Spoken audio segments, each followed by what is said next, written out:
Whenever I start painting a boat, one of the more frequent negative comments I get is people crying about the fact that I'm painting wood. They think it's some sort of sacrilege to do so. I totally disagree. For me, wood is a highly accessible material, and when you understand its properties, it can be manipulated into all kinds of different forms. It's very practical is what it boils down to. And I don't necessarily feel like I have to show off its color and texture on its own in every single situation. Sometimes I just want it to be there as the stuff that creates structure, and I want to see something else. And let's remember, once you put some paint on a surface like this, the form stands out. You hide the grain and you're just left with form.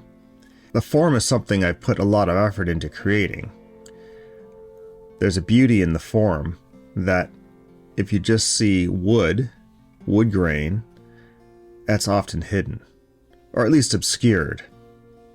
If you're building a boat that's intended to be left bright, as we say, that is, you're going to just varnish or oil a surface, you have to be so careful along the entire length of the process to not beat up that wood, not have mishaps, put dings and scratches into it that you can't easily remove. It really adds a significant amount of time. Every time you pull out a clamp to apply to that wood, you have to be careful to get out a clamp pad. Every time you move that piece of wood, you have to be careful not to bang it on something. It's not insignificant. But if we know we're going to paint, well, that just changes the game entirely. That means we can do whatever we need to do to get the boat built. We can put a screw in here or there, because we can fill that hole later on. When we're moving the material around, if it gets a little bashed, gets a little scratched, not a big deal. So when I get down to painting a boat, after working on it for so long, I usually am really happy to see that color showing up. I'm happy to not see wood all the time. And that's when I can finally see that form that I've been working so hard to create. Well, we got ourselves our first coat of primer on. I brushed it on and I thinned it out a little bit. And that's just because I wanted lighter brush strokes. Primer tends to carry heavy brush strokes with it because it's got a heavy body. So I wanted to minimize that. So I thinned it out a little bit. And I also wanted it to penetrate this porous mahogany surface. So I'm giving it the once over, giving it a light sanding down. I'm going to do some more priming, and I think in fact I'm going to spray on a few coats of primer. And that's because I found when I spray it on, it's a faster sanding job. But before that, I just want to go over the whole thing, and I'm looking for tiny little areas that I might have missed a pinhole here or there, or a little gouge.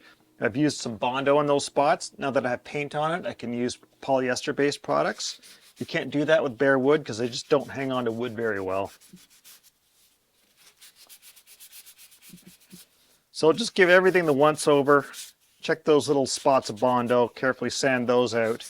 And then once I've done that, we're just going to sand out the whole surface here. Now I don't have my mask on, so I'm not going to do much of it, but basically I'm using 240 grit, just keeping my hand flat.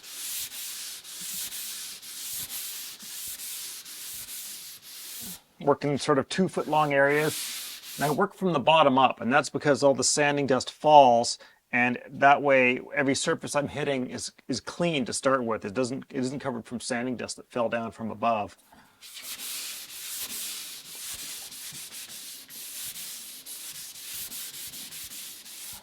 When I'm painting, you paint from the top down, because any drips you have that fall down, you can cover them.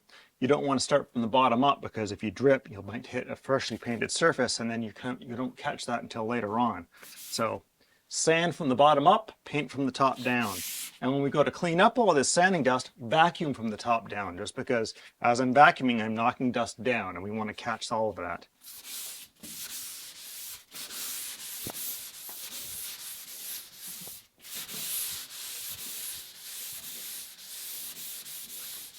And of course, if you find your paper is loading up with paint, it probably means that you haven't let it sit long enough. So you should give it another 12 or 24 hours to dry.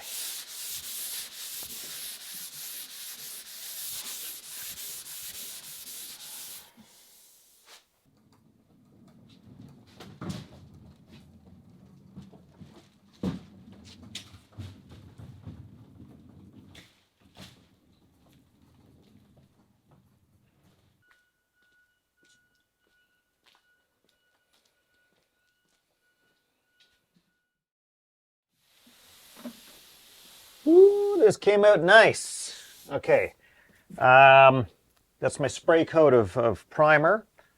I'm going to give this a quick scrub down with a Scotch-Brite pad just to take some nubs off, and I'm going to shoot it again with more primer. It looks really good, and there's still a little bit of plank detail showing through. I'd like to get a bit more material on there before I give it a good sand down, and this came out really well. I'm really loving spraying on primer, it turns out. Like the sanding this out is going to be so easy compared to a brushed on coat of primer. So that looks great. We're back on track, baby. Okay, well that priming came out really nice. Spraying it on just makes life so much easier. I just got to do a light sanding job here. This is 3 coats of primer now, 1 brushed on, sanded out, and then 2 sprayed on with a Scotch-Brite scrubbing down in between.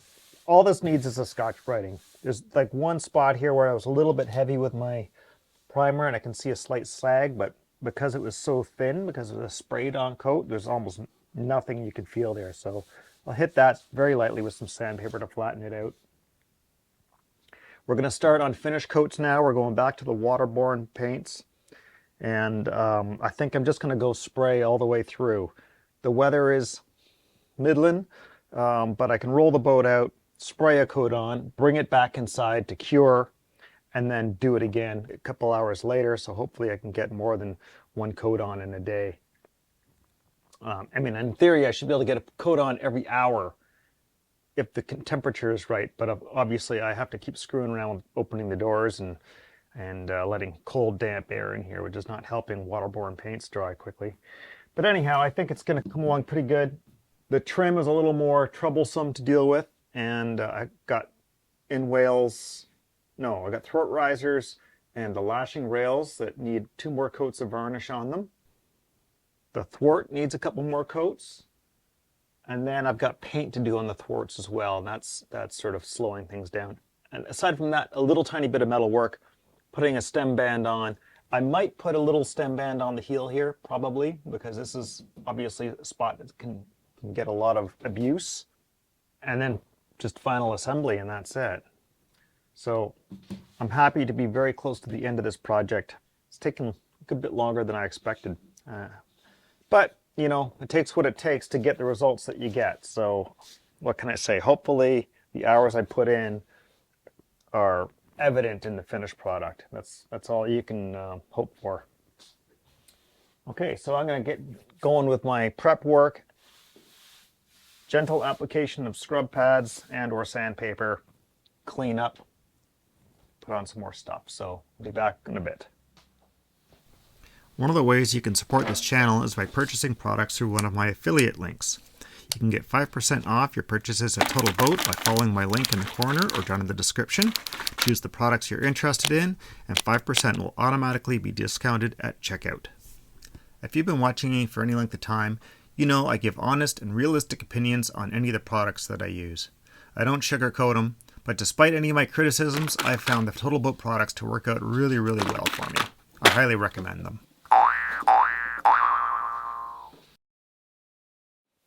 All right, we're getting our final coat of paint on here today. As I've been going through the tail end of this build, I've had a tough time getting things on camera. I apologize for that. It's kind of like this feeling like you've been at it for so long and you feel like you should be done by now, and turning the camera on is like one more thing that really just sort of slows down the process. And because the job is to get the boat done, not get the video done primarily, it's hard to balance those two. This whole finishing process has been a real struggle just because I've had weather fighting me and space fighting me. And I'm trying to work with several new products. Both the varnish and the paint are ones I've never tried before. I actually quite like the varnish. It kicks off really quite quickly. I don't love the color. It doesn't have much amber tone to it. But I put a coat of matte on our trim work last night, and I quite like how that turned out. It's interesting. It's something I haven't done before, and I like the results. It creates a uniformity to it that I hadn't expected.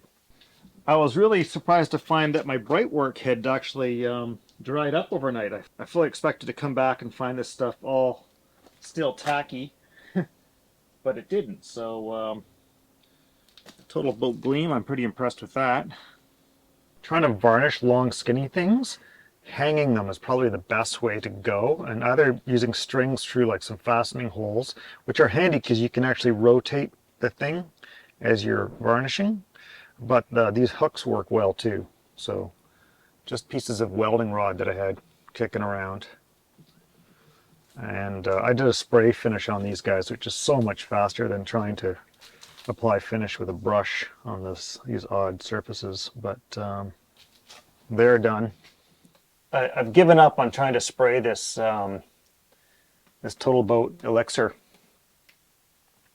I can't thin it down enough to get it through the gun while staying within the manufacturer's recommendations, and I can't get a gun tip that's big enough to change that requirement.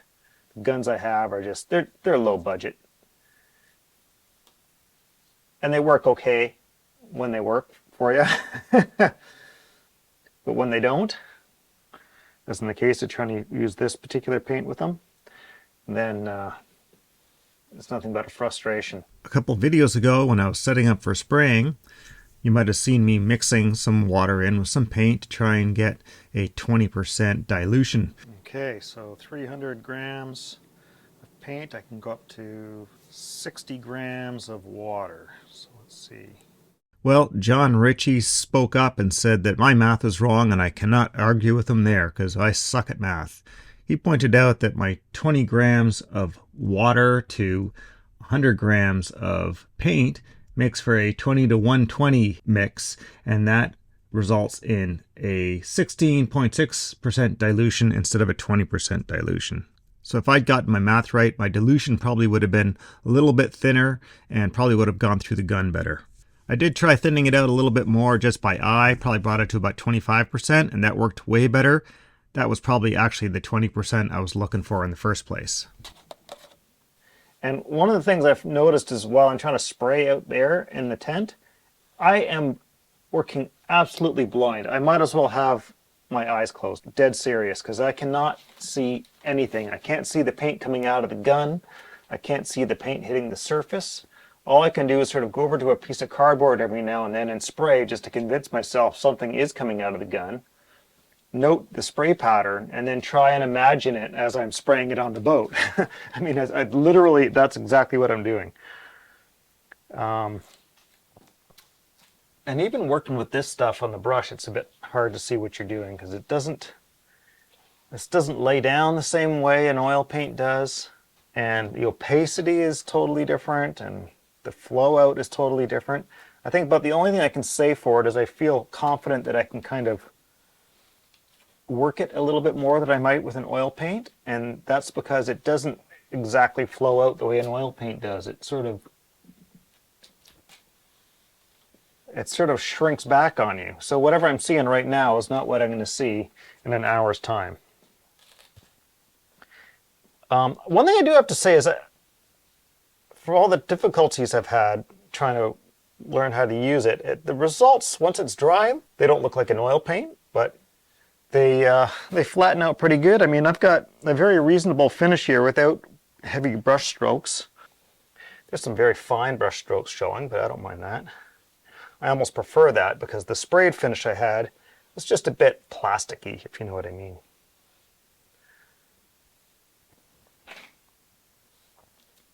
So what I'm doing here is I'm just working my way down the boat, just 2 strokes at a time, trying to maintain a wet edge, and I'm letting the joints or the laps sort of be a break in that pattern just to make it a little easier to break it all up.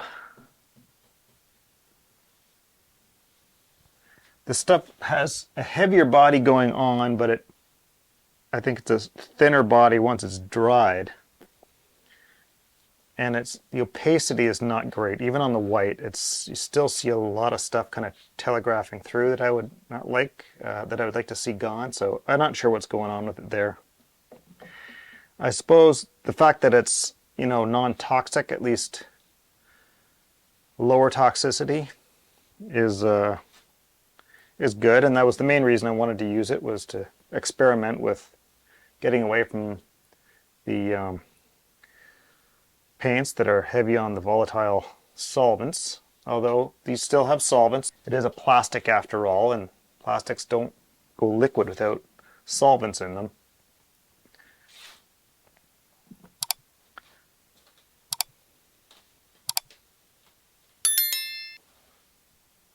The fact that Total Boat sort of specifies that you can just apply 2 or 3 coats and be done. I don't know what they're thinking when they make statements like that. I think the people that make those statements are not people who are ever painting anything with the product. I think they're somebody in a lab that is looking through a microscope and deciding there's a certain film thickness that is going to be adequate for for some term of longevity, and that's about all they're thinking about. So I really wish businesses that make finishing products would be more realistic. The last thing they want to do is tell you got to use 1,000,000 coats, because guess which paint you're going to buy? The one that says you don't need to use 1,000,000 coats, even if they're lying. I won't knock Total Boat for making those statements, because they all do, but I disagree with all of them for doing that, to be perfectly frank. Although I appreciate Total Boat providing these products for us to try out. I mean, that's great. I would certainly use them again. I'm being very careful to try and tip these out well, because I don't want to run the risk of any sags happening, although this stuff is proven to not be very saggy. It's kind of a nice paint for that. If you're someone who is prone to going overboard and ending up with runs and sags, this might be the paint for you, I think.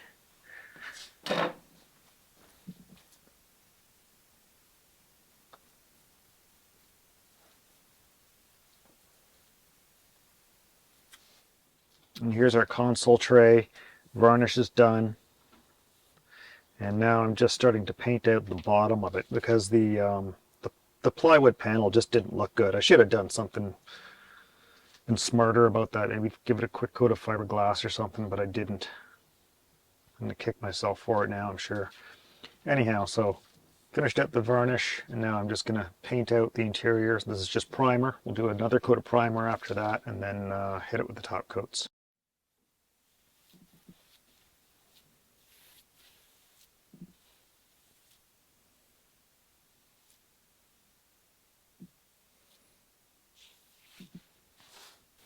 I bet you half the job of trying to get this paint to flow on properly is just having the right brush. And this isn't quite it. Bristles want to creep up around the lap ledge, and don't like that. I know somebody will say, just use the foam brushes for that stuff. I like using foam brushes. You just use them and throw them away. I can't stand those things. Using foam brushes, it's like trying to paint with a piece of Wonder Bread on a popsicle stick. I don't know how anybody can stand them.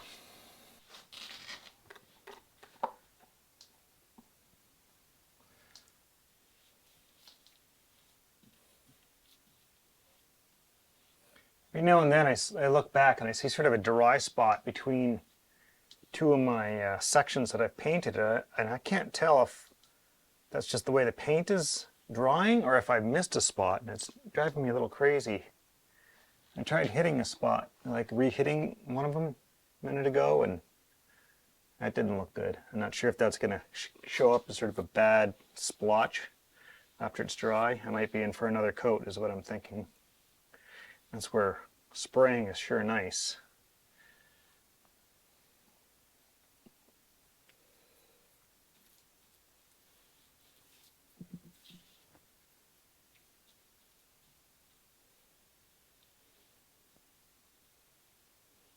there's that side.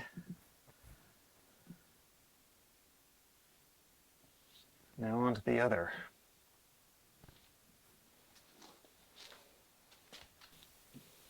It's really hard to feel if I'm putting on too much paint or not enough. Oh, man.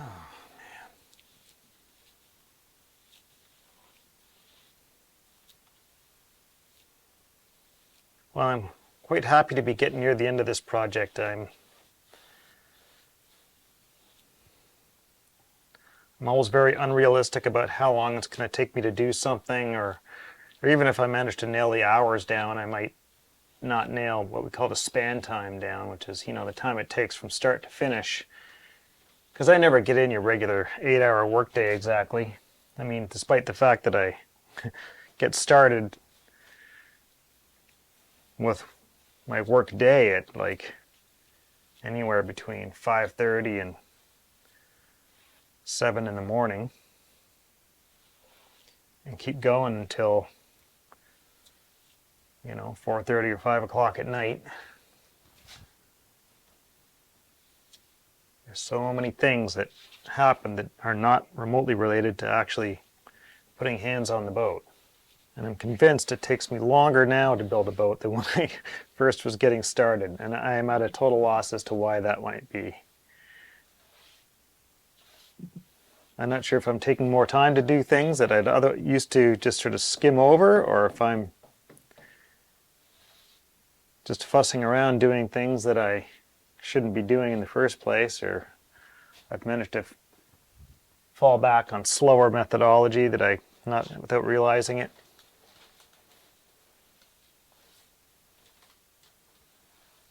I think if this were warmer weather, I would be very inclined to just say sod it to what the manufacturer says about thinning down the paint.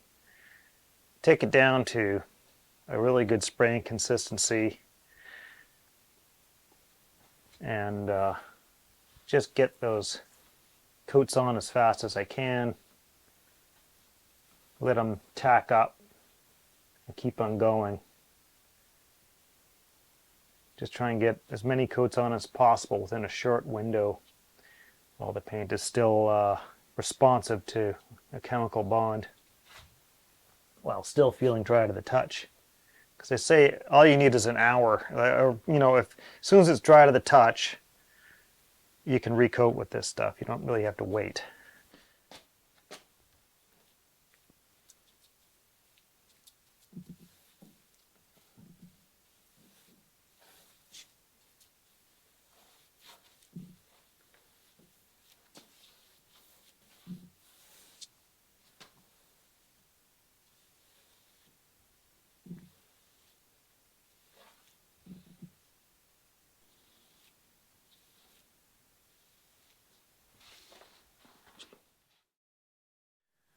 Well, it's been about an hour and a half since I painted this, and this is dry. One thing I will say about this paint, and I guess this is something I like about it, is that while it certainly is not a paint that gives you like a beautiful, smooth mirror-like finish by a long shot, but it does flatten out quite well for the most part. And what I like about it best is, I mean, it's not a really shiny paint. This is gloss, and yet it's really not glossy. What's nice about it is the fact that it's really not showing up a ton of dust. Because it dries so quickly in this space, dust doesn't really have a chance to really grab onto it all that well. So it looks good, looks fine. Workboaty kind of finish, I think. So I thought I would just go over a couple little finishing tips, actually. I've come to use this carpet underlay a lot. This is like a wool carpet underlay. And it's not expensive. I forget what it costs for a roll of it. It's not a ton of money. It's $50 or something like that for like 100 feet.